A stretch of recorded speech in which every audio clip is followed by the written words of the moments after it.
day all. Ira Epstein, and I'm not in the office today, so I thought that I'd do a short video and show you how to learn to do swing lines and prep you for the other parts that are in my charting course and what I talk about in my end of the day videos.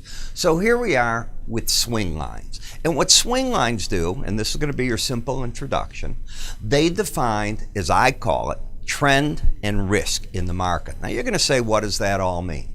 Well, let's start with an uptrend first. An uptrend, as I define it, is a market pattern whereby the chart pattern is one of higher highs and higher lows. You see that? But how do you see that on a chart, right? So let's assume we get a line coming up just this way. We'll call that Monday. So we had an up day on a Monday. Then the market, I'll move that over for you, slips back. And on Tuesday, we get the market coming down. What do we have right here? Well, we have an apex, I think you'd agree.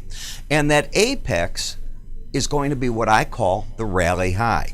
Now, I'm using Monday and Tuesday. It could be a 5-minute bar chart, a 15, it doesn't matter. The concept is we have that. The market goes up Wednesday, falls back Thursday. Obviously, I'm drawing these days so they're easy to work with.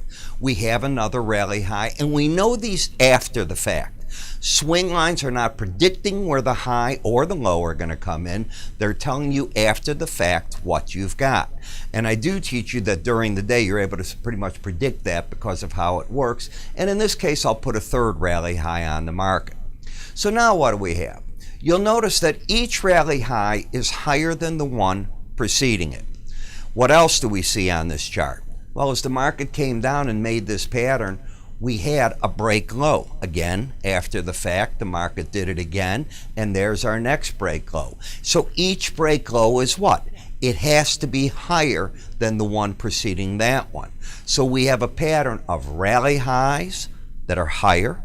We have break lows that are higher, and that is how you have an uptrend. Now, how do you define the risk with that trend? Well, as we get to that pattern that we just had where we know we had that rally high, you can circle that on your chart to begin with. Draw an arrow that is exactly horizontal, exactly. There the market comes back up to it, and you can see right here.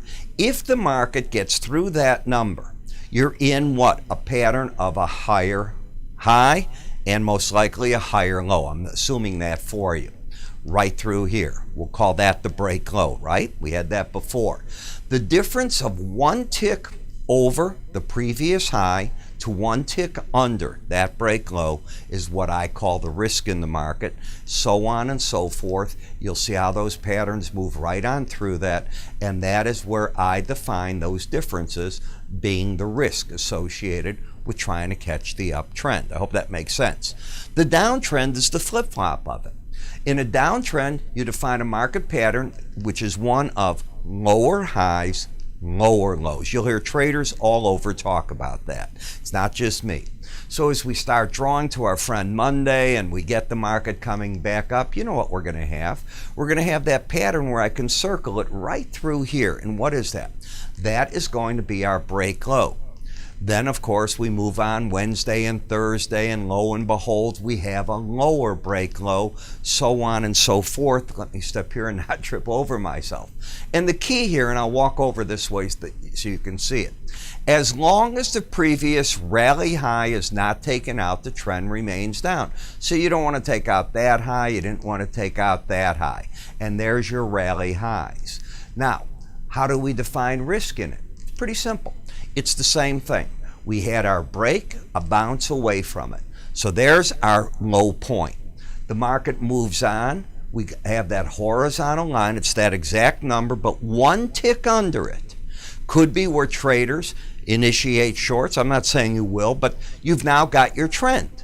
You've got, in theory, the lower highs, lower lows. If you enter here, your risk would be one tick over the high right through there, and I'll define that as the risk in the market, so on and so forth. It's really that simple. And doing it and working with it is easy. You know, I wrote a pattern called the swing line, and it does all this for you on the chart. So this is how I define risk. This is how I define trend. To learn more about this, I invite you to go to our website. You'll see a whole arena of different things you can get from our futures trading kit to my charting course. What you just saw now is how I teach in my charting course. That's under the word education. www.iraepstein.com, 866-973-2077. See you shortly.